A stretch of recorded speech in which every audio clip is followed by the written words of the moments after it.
Bonjour à tous et bienvenue pour cette nouvelle vidéo de la newsletter de Tilsit. Et cette semaine, j'aimerais revenir sur la paracha de Veigash, évidemment, mais également sur un thème qui nous est tout particulièrement cher à nous, le peuple juif, puisque ce thème, c'est notre caractère nomade. Nomade jusqu'à un point, puisque aujourd'hui, nous sommes, après 2000 ans d'exil, revenus sur une terre sédentaire, donc sur un mode de vie plus stable peut-être, et ça va être justement le questionnement qui va suivre. Est-ce que nous sommes faits pour être sédentaires? Est-ce que nous sommes faits pour être nomades à n'en point changer jamais? Ou y a-t-il une possibilité de trouver un compromis? Cette semaine, c'est la paracha de Vaïgash qui est le dénouement ou le renouement. On est en train de retrouver Yosef et ses frères qui, après des années d'absence, se réconcilient. Vaïgash élève Yehuda. Yehuda prend la défense de Benjamin, son frère qui a été accusé d'avoir volé une coupe une coupe précieuse des possessions de Joseph, qu'il ne savait pas être Joseph, quoi qu'il en soit. Yosef se rend compte que ses frères ont changé, alors il décide de se révéler à eux, et là il dit: je suis Yosef, votre frère. On a à ce moment-là une panique légitime des frères qui se rendent compte que le frère qu'ils pensaient décédé depuis quelque temps, des années, ne l'est pas, et finalement, happy end. Yehuda va revenir, tous les frères vont revenir voir leur père Jacob, et Jacob va donc apprendre que son fils est de nouveau vivant. Ça y est, la famille est réconciliée.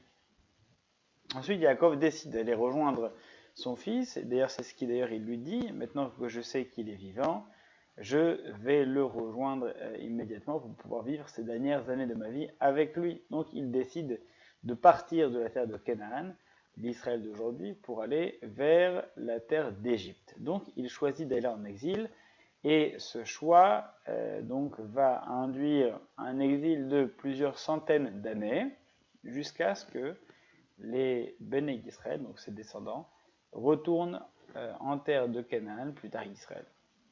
Alors se pose la question: quel est le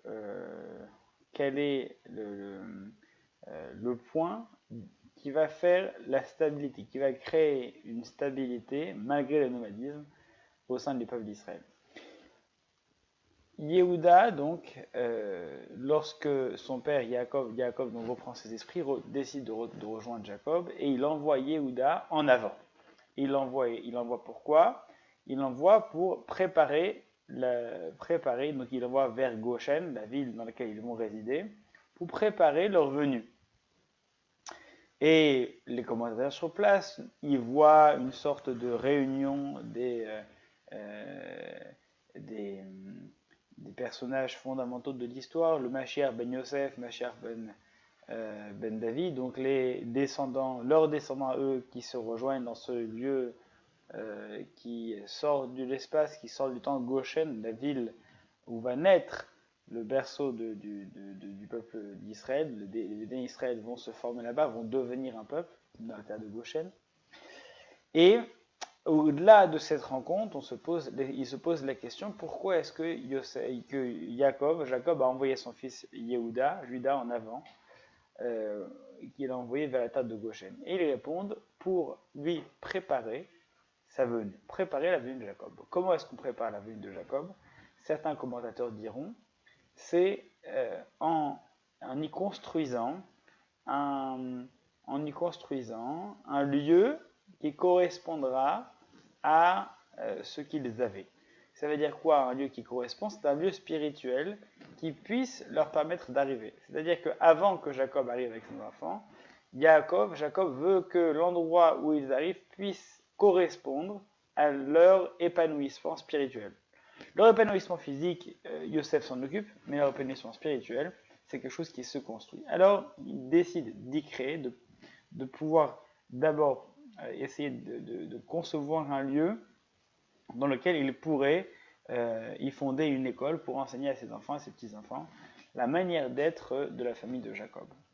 Et pour reprendre un philosophe très connu, Lucky Luke, puisque c'est dans la BD La Terre Promise, donc qui est sortie récemment, on y voit des personnes qui sont en exil, donc ce sont des juifs, hein, et qui ont une charrette avec des tonnes de livres, littéralement des tonnes de livres, et la personne qui est en train de porter les livres qui dit: ah ben maintenant je comprends pourquoi on les appelle les peuples du livre. C'est un petit peu ça l'idée.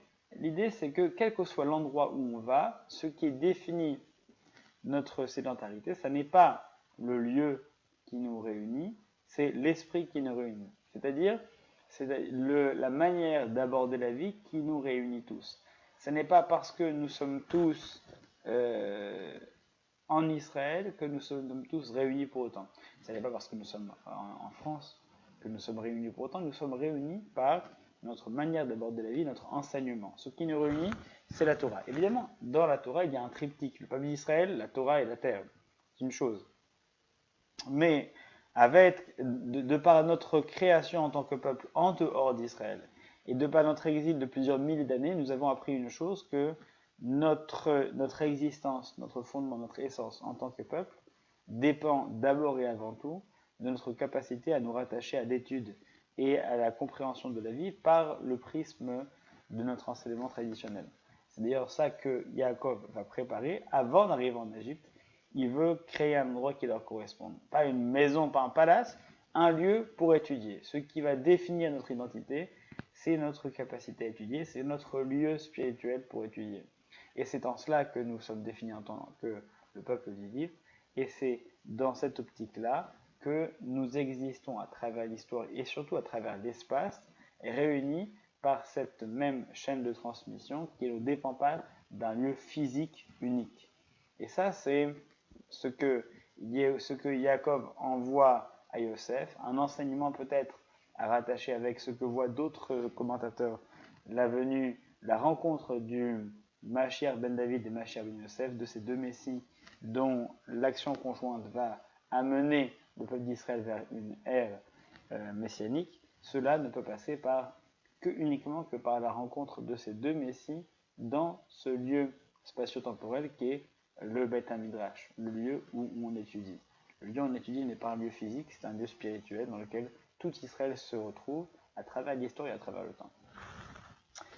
Sur cette réflexion, un excellent Shabbat Vaïgash et à très bientôt pour une prochaine vidéo.